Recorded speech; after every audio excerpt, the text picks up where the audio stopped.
If I recall correctly, it was just a couple of weeks ago that the minister here at MBCC stood up here in the pulpit and preached on the topic of faith and politics. Well, at this moment in our nation, aside from conversations about Russia, there may be no topic more political than immigration. This morning, as we were preparing for worship, we were visited in the office by one of our at-large members in our nation. Nancy Stark is with us, which is great. And she was saying that she saw the topic of the sermon this morning, and a couple of weeks ago you said that your minister in Indiana preached on this topic. And her pastor in Indiana decided to go about it in a way that they simply read all of the passages in the Bible that speak to welcoming the stranger. And you said it was about a half hour long. So consider yourselves lucky. You only got 2. Not long after I arrived in Manhattan Beach to serve as senior minister here at MBCC, I was visited in my office by Lori Stoltz. For those of you who did not know Lori and have the pleasure of her and Roger's friendship, she and Roger have been longtime members of MBCC, and they somewhat recently relocated to Texas to live closer to family. Lori was a very active member of our congregation, having served on a number of boards and being an active volunteer with the Visiting Friends Ministry. She scheduled time with me soon after my arrival so she could tell me about Visiting Friends, but also to give me a little bit of a history lesson about the congregation. For you see, Lori was a key participant in a very special ministry of the congregation that took place in about 1979, 1980, 81, when the church sponsored and helped to resettle a Vietnamese family that moved into the area, the Tran family. Lori wanted me to know a little bit about the Trans as they were very dear to her, and she wanted to tell me a little bit about how this congregation so wonderfully welcomed this family into our community. It was and is a moving story. As I was preparing for this sermon, I looked back through the file that we keep in the office about this ministry. As chair of the task force that shepherded the resettlement of the Tran family, Lori wrote several letters to the congregation to keep the broader congregation up to speed on what was happening with that work. And one of the letters from May of 1980 included the following sentiment. Again, our deepest heartfelt thanks to you for making this project possible. So many people have responded warmly and generously. I can't help but feel God is among us as we reach out in a tangible way to help the Tran family create a positive and productive life. The pride that Lori had for this incredible ministry was evident in her writing, just as it was on her face when she met with me to tell me the story. For my friends, this ministry of welcome embodied the words that Jesus spoke, reminding us of Christ's presence in each beloved child of God, encouraging us to witness the common humanity. I was a stranger, and you welcomed me. This is a sentiment that is present throughout the Bible, Hebrew Scriptures and New Testament alike. It speaks to how we are to welcome the stranger in our midst, or how, in the words from Leviticus, we shall not oppress the alien. In Judaism, this expectation is often grounded in the identity of the people of Israel as immigrants themselves, to see the link between their experiences. Through Moses and other prophets, God reminds the people of this, calling them to extend hospitality to the stranger among them. There are moments in the narrative when this call is not so clear, times when the message of the leaders seems to contradict this sense of extravagant welcome. Yet these moments are found only when concerns of national purity become the focus. And that call, the one for national purity, as we know throughout history, has only ever been a dangerous and destructive path for the people to take. It is the call to welcome the stranger that dominates the message.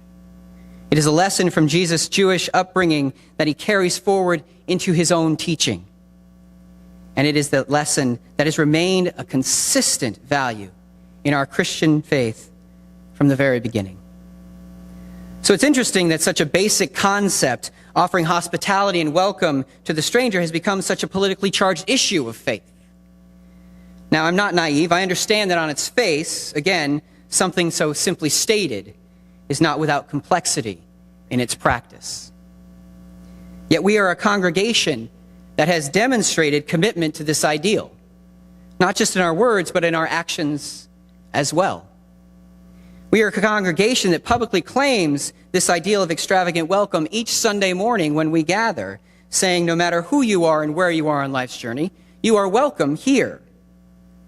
Such a statement is grounded in a belief that all are welcome among us because all people are equally and unconditionally welcomed by God and Christ.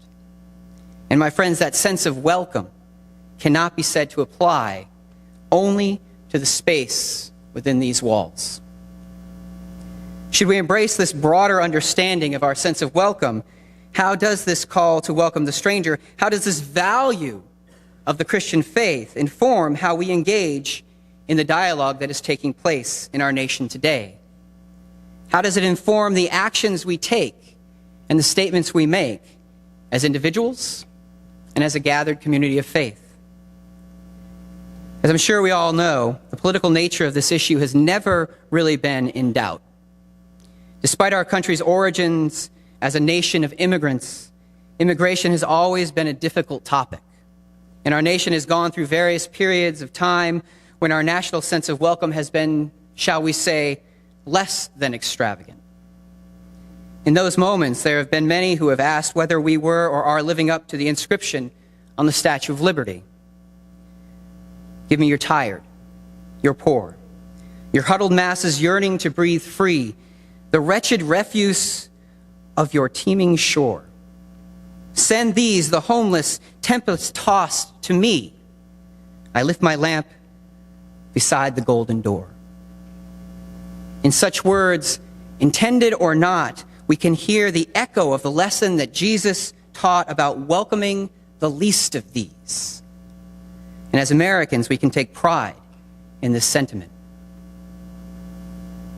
Who among us is not moved by or would not be tempted to join in when I start singing, "Far, we've been traveling far, without a home, not without a star. Free, only want to be free. We huddle close, hang on to a dream. On the boats and on the planes, and they're coming to America. Never looking back again. They're coming to America. Home, don't it seem so far away? Oh, we're traveling light today.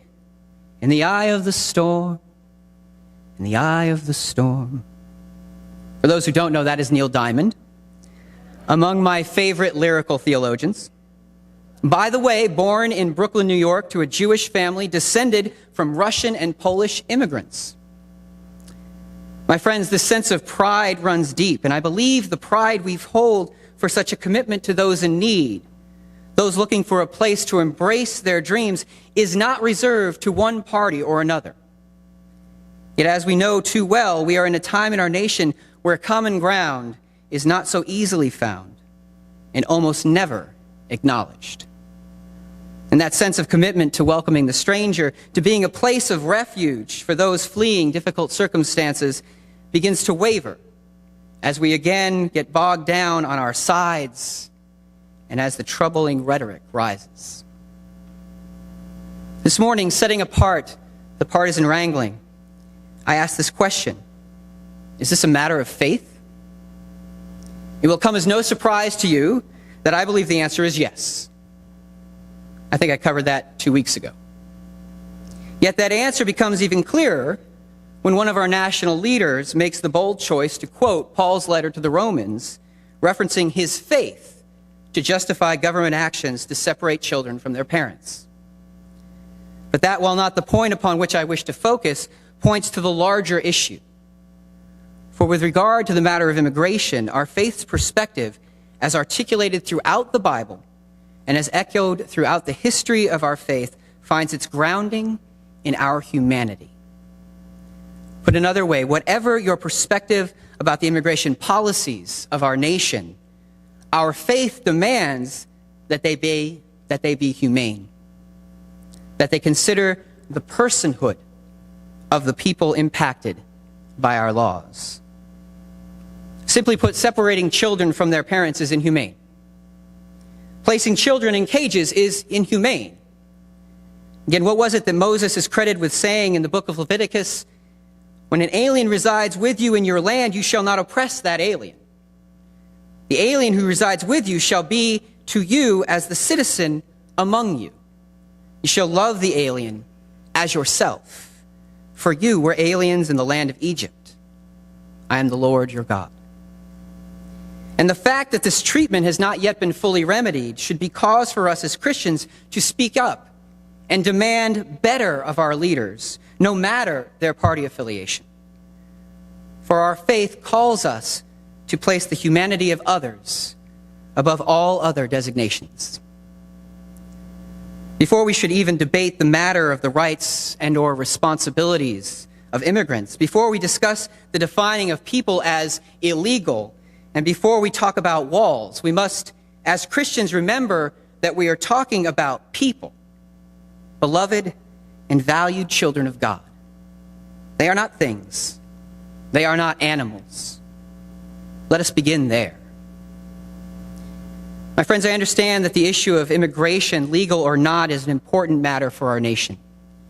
There's much to consider, and like so many issues facing our nation, we must not remain in partisan deadlock, but rather find a way to engage productively. I'm guessing not all of us are on the same page, even within this congregation. But I wonder if we might find a common ground in our faith, and whether starting from that point, this might be something we can discuss with open minds and open hearts. It takes great courage to leave one's home. And when people make the decision to do so, they do it for a reason. Perhaps it is to escape violence or oppression. Perhaps it is simply to seek a better life for themselves and their children. I wonder if we might keep that in mind rather than simply default to fear and isolationism. For while it is right for us to protect our borders, to arrive at some form of responsible policy, we must always keep at the front of our minds our common humanity. We must consider what it is we are doing to the least of these. The values we claim as a congregation, as we seek to offer a true sense of loving welcome, are echoing in the words inscribed on the Statue of Liberty and are etched on our hearts. We have witnessed firsthand the impact it can have on a family new to our nation, a family leaving behind violence in their homeland. Let the same value of welcome and hospitality inform how we engage in this important debate in our community and in our world. Amen.